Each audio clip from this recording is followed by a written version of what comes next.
So yun mga tol, isang mapagpalang araw po sa inyong lahat. So ngayon guys, no, masama po yung balita ngayong araw na ito. So hindi ko alam kung saan papunta si John Lawrence. Umalis siya kasi kanina guys, o hindi ko alam kung saan siya papunta, kaya i-update ko po kayo. So nandun sila, sila Dungkoy, si Brad Joy. So ako lang yung naghanap kay John Lawrence. Hanapin natin siya dito.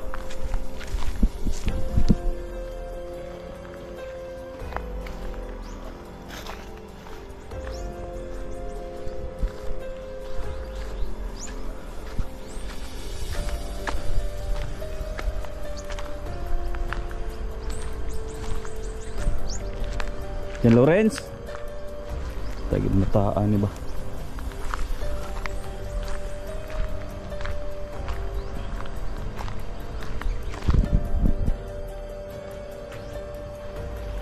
Alam guys kung saan siya papunta.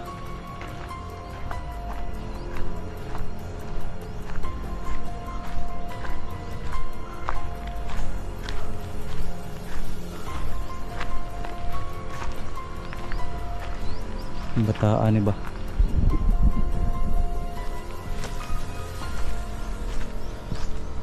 So yun mga tol, no, pastilla ni bataan eh. Kanina lang po kami naglalakad guys, sila Brad Joy. Nag-alala na din. Kasama pa siya namin na natutulog doon sa may abandonado na bahay, pero ngayon mga tol, umalis. So hindi natin alam kung saan talaga siya na nagpunta tong bata na to.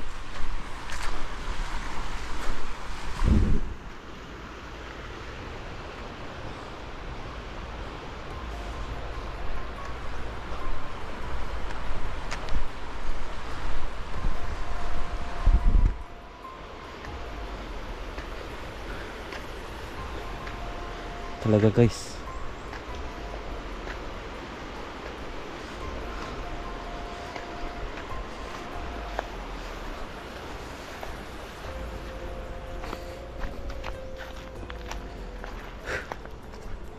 problema kami ngayon guys.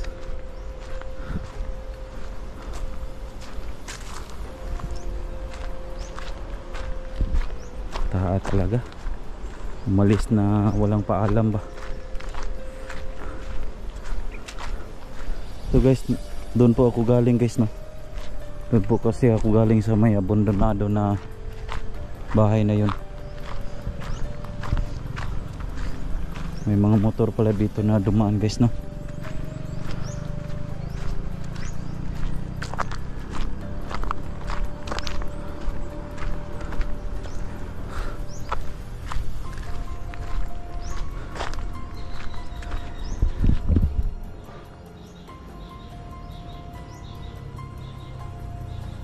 Grabe gini kabadlungon yung bataan, di ba? Umalis siya guys na walang paalam sa amin. So ganito yung nangyari. So ako naman yung na problema nito, baka umuwi yun sa kanilang lugar guys, no, kasi nabalitaan kasi namin, no, nabalitaan kasi namin na o tumawag yung kapitbahay doon sa papa niya doon sa Davao City, na tumawag sa akin na may sakit daw yung papa niya, kaya yun siguro konsensya yata yun si John Lawrence guys, siguro umalis. Pero hindi naman yun tama yung ginagawa niya na umalis siya na hindi naman siya nagpapaalam. So ngayon problema namin lahat to, cargo ko to yung problema, dahil hindi siya nagpapaalam. Siguro umuwi yata yun sa kanilang bahay, kaya pati ako na problema dito mga tol. Mahirap talaga kapag meron tayong inalagaan na mga bata, no. Sige lang, baka mahanap namin o baka mahanap ko dito guys. So kanina lang po kami naglalakad, no. Yung ginagawa yung mga kasamahan ko, sila Brad Joy, no, umuwi na lang doon. Sinabi ko naman sa kanila na uwi na lang kayo kasi sobrang init, baka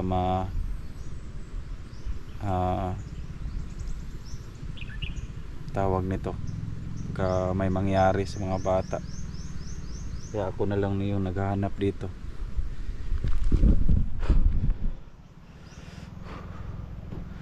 Hindi ko alam guys kung saan yung papunta guys, no.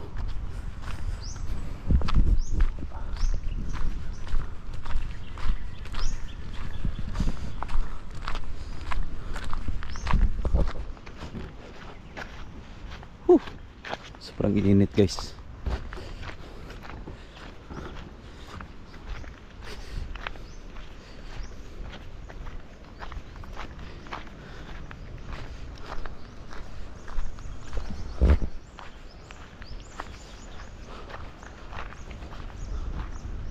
Lagi guys, taagid ni laking problema to.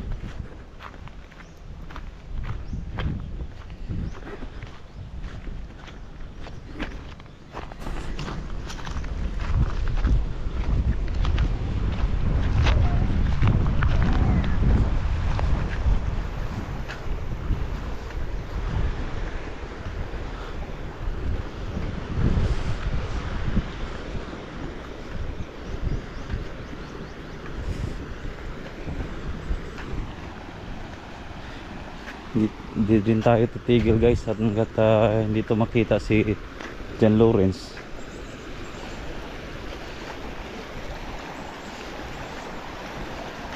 Medyo mainit na yung panahon.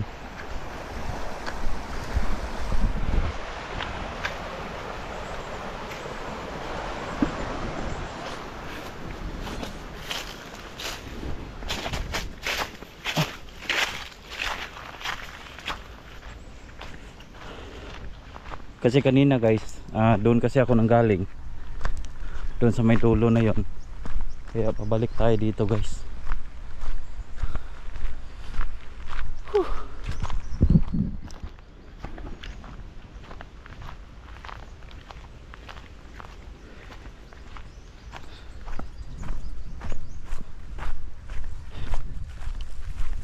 Taan ng mga badlongan kayo. Ko lang guys kung nakita ko ba si John Lawrence guys.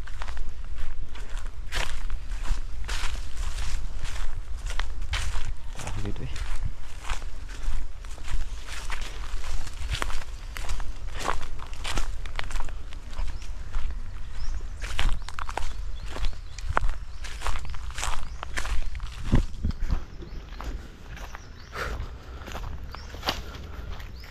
Taan kabadlongan na lang yun.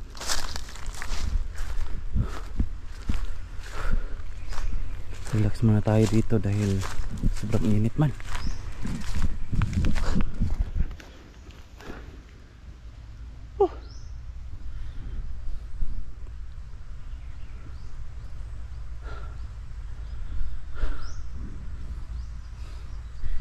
Ito po yung kinakakatakutan ko guys, na may mangyari sa mga nalagaan ko guys na mga bata. So yun po yung kinakakatakutan ko.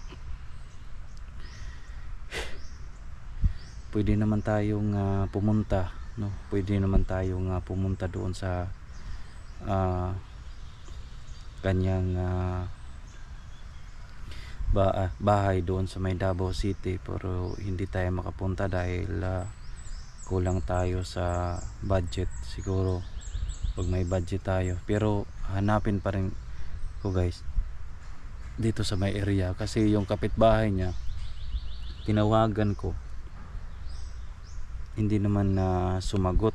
So naka-offline sila.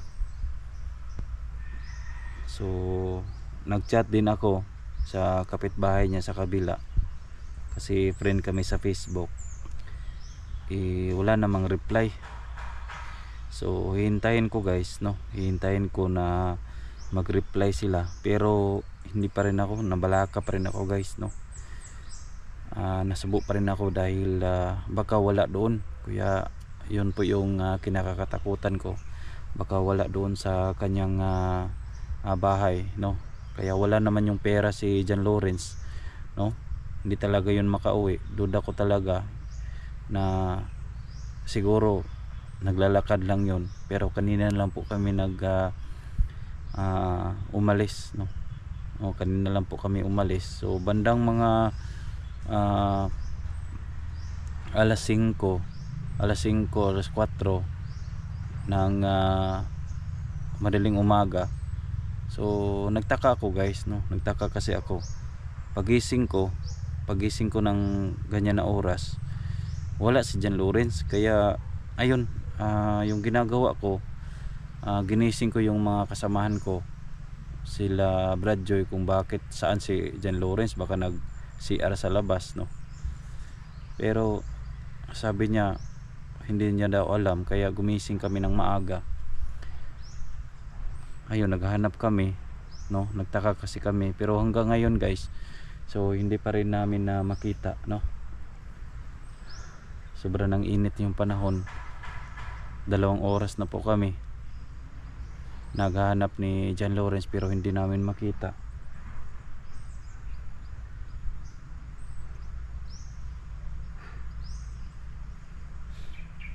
Lima kasi kami ngayon guys. Paano to?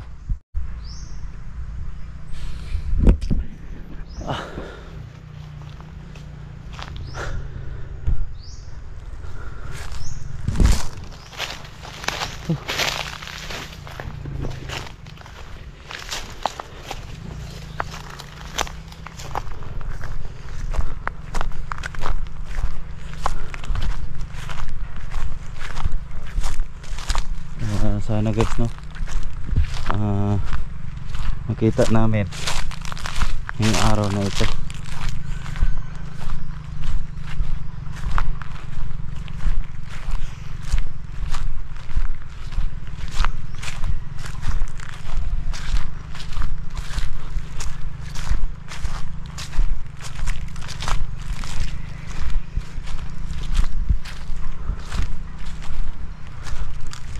Hindi namin alam guys kung saan papunta.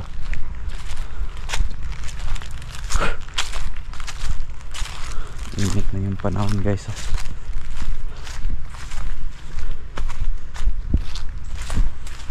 May ano kasi guys, no, may nagsabi, may nakakita sa kanya na dito daw siya dumaan, pero grabe yung paghanap namin, pero hindi pa rin namin makita. Hindi ko alam kung saan na kaya yun.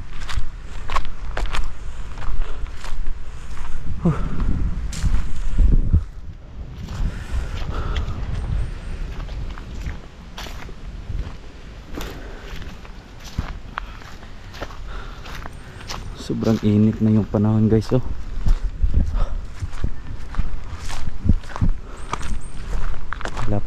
Wala pa po kaming kain ngayon guys.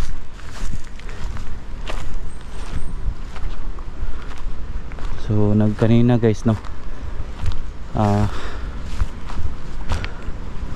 kanina guys, doon kami naglalakad papunta dito, pero paikot naman dito guys, no. Paikot kami dito kasi may nakita daw sila dito na bandang alas 5:30 na meron daw sila nakita dito na isang bata. So hindi naman yun bata si John Lawrence, no. 17 years old na yun.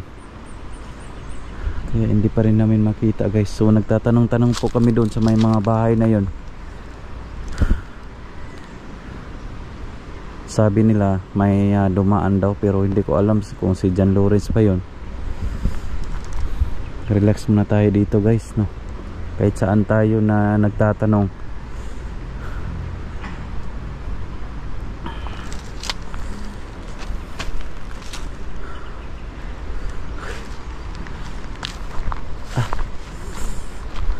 ano guys,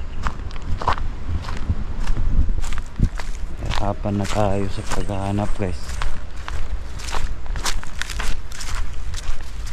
Mainit na yung panahon. Wala pa po kami kain, wala pa po akong kain. Naghanap tayo sa kanya. Talaga po si John Lawrence umalis na walang paalam. Ang hinala ko guys, baka naghanap yun ng pagkain, o yung hinala ko baka naghahanap yun ng pagkain.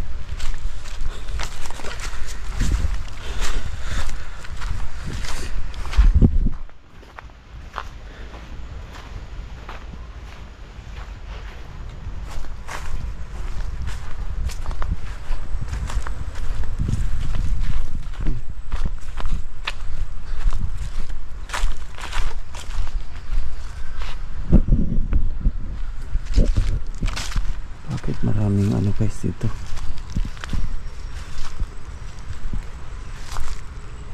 Ano kaya to guys?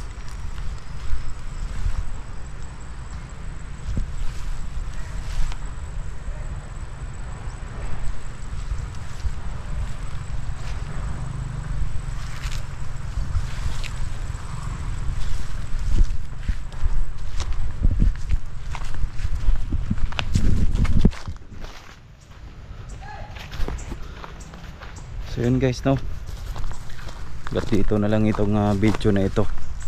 So patuloy pa rin tayo guys, no, patuloy pa rin tayo sa paghanap. Mamaya mag charge muna tayo dahil malapit na tayong malubat.